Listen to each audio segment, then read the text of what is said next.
Dans ce cadre magnifique vit une communauté soudée qui compte sur Mère Nature pour que personne ne souffre de la faim. Les Micmacs chassent et pêchent dans cette région depuis des milliers d'années, en respectant le principe de ne prendre que ce dont on a besoin et de partager avec la communauté, tout en s'adaptant aux ressources modernes pour garantir une pêche fructueuse. Même dans cette région sauvage, le coût de la nourriture a augmenté.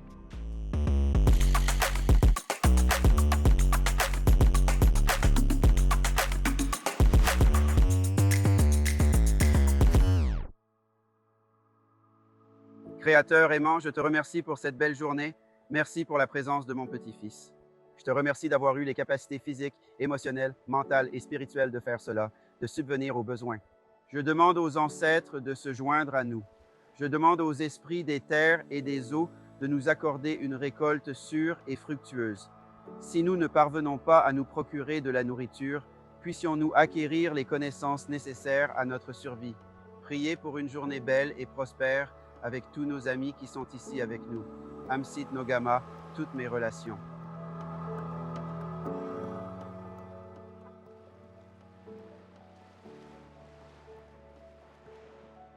Hey Cliffers, hey, Et Chris, comment vas-tu? merci de nous avoir invités. C'est un plaisir de vous voir. Quel endroit? C'est un endroit magnifique. Où en sommes-nous aujourd'hui? Nous sommes à Framboise. C'est un lieu de récolte traditionnel très agréable pour nous. Et cette zone ici est un endroit où nous pêchons le bar rayé de la meilleure qualité pour la nourriture. Lorsque vous pêchez, quel est votre objectif? Pourquoi l'utilisez-vous? L'objectif est d'obtenir une récolte sûre et fructueuse avec ou sans poisson. Si nous ne récoltons pas de poisson, quelle connaissance, qu'avons-nous appris aujourd'hui? Mais le poisson que nous prenons, nous remercions le poisson d'avoir donné sa vie et nous le gardons bien au frais. Une fois rentré à la maison, nous le travaillerons, l'emballer et le livrer aux familles. Ainsi, lorsque vous pêchez pour la communauté. Oui, c'est Netagalim. Et que signifie Netagalim?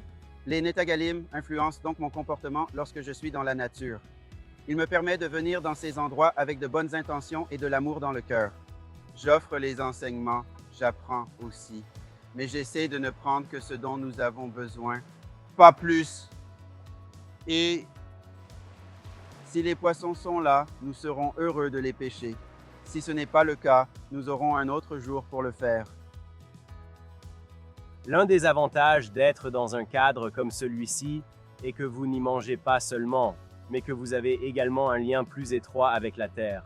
Vous passez du temps dans la nature et vous êtes plus en phase avec votre environnement. Donc, le fait que les Micmacs puissent venir dans ces magnifiques milieux naturels pour acheter de la nourriture pour leur communauté présente tout un attrait. C'est un beau mode de vie et quelque chose dont je pense que nous pouvons tous apprendre beaucoup.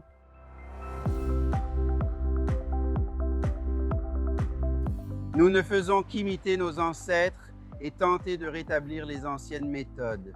Bien sûr, nous utilisons des équipements modernes et nous voulons apprendre aux jeunes à devenir des pourvoyeurs de nourriture indigène. Le Netagalim influence donc cette décision. Il ne gouverne pas, il influence la décision. Je veux donc m'assurer qu'ils transmettent le savoir et qu'ils continuent à apporter la meilleure qualité de nourriture sur les tables, pas seulement les nôtres, mais aussi les nôtres. Qu'avez-vous remarqué au cours des dernières années, avec l'augmentation du prix des produits et des coûts, est-ce que cela a affecté votre gagne-pain, ici, en essayant de pêcher du poisson et de nourrir votre communauté?